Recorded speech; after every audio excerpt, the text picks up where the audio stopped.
Eh bien, bonjour à tous à l'Université de Versailles et on va continuer ces cycles avec un grand plaisir et cette année, ça va commencer donc à la fin de 2023 et se prolonger jusqu'à 2024 et on va parler du génie végétal, du génie des végétaux. Et on comprendra rapidement que sans plantes, elles ont fabriqué notre atmosphère, nous ne serions pas là. Voilà, donc en 400 millions d'années, elles ont réussi à faire la conquête des continents, à nous apporter notre couche d'ozone qui nous protège et bien sûr donc notre oxygène et à nous nourrir. Aujourd'hui, personne ne peut se prévaloir de ne pas avoir consommé dans une journée une plante ou un animal qui a consommé une plante. Alors on verra que à travers ces 6 conférences, ces 6 cours, eh bien, on commencera par faire un inventaire de la biodiversité végétale de notre planète selon les continents. 400 000 espèces qui se sont réparties, mais il y en a même en Antarctique. Et on verra ce qu'elles nous apportent, comment elles se sont adaptées.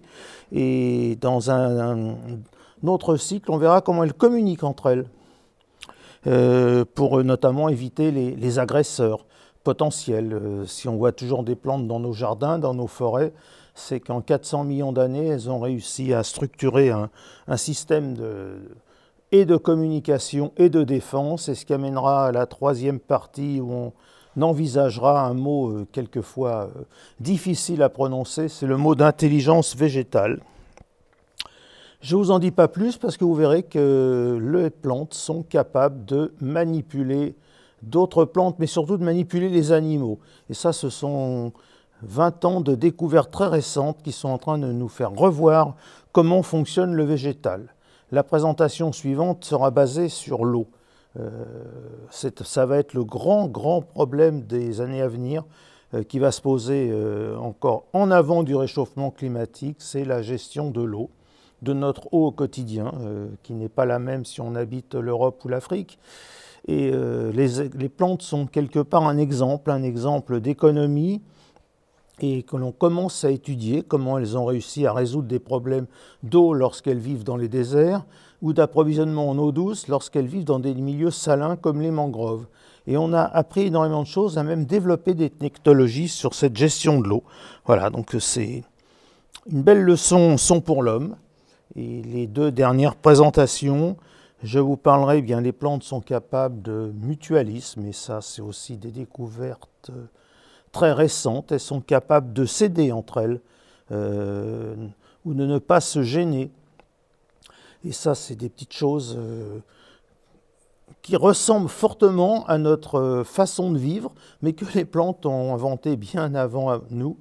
Et je terminerai par... il fallait rendre à César ce qui est à César, une espèce, le chêne. Le chêne, ça représente la robustesse, en latin quercus robur, mais c'est un arbre qui a toujours fasciné l'homme, qui était sacré dans les populations celtes. On rendait la justice sous cet arbre sous le Louis IX, et on en a fait énormément de choses, du cèdre, on en a fait aussi du chêne, de la charpente de nos cathédrales, et on parlera notamment du chêne, pour cette dernière présentation, parce que c'est vraiment l'arbre qui marque l'Europe, qui a marqué la France.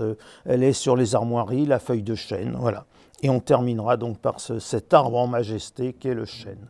Et j'espère qu'on pourra apprendre énormément de choses. Je vous donnerai aussi des ouvrages à lire dans le domaine.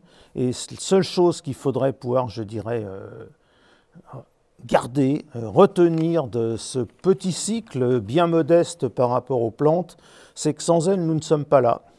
Et nous sommes dépendants d'elles chaque jour qui passe.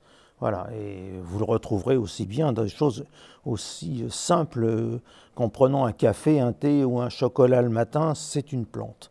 Voilà, et j'espère que nous serons nombreux pour attaquer ce cycle qui démarre à la fin de l'année.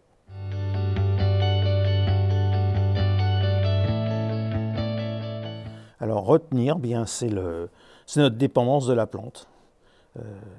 Qui paraît quelquefois, c'est très difficile souvent, moi je le fais avec des classes dans des scolaires, aussi bien dans des primaires que dans des collèges, montrer que c'est un être vivant, une plante. Alors on a toujours tendance à la voir comme un décor extérieur, un décor de théâtre, et c'est pas un décor, une plante, c'est notre avenir, c'est notre carte de séjour pour l'avenir. Sans plante, pas de vie sur la planète.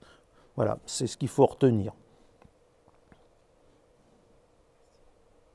Et je vous remercie à l'avance. Merci de venir à ces présentations et merci à l'Université ouverte de Versailles.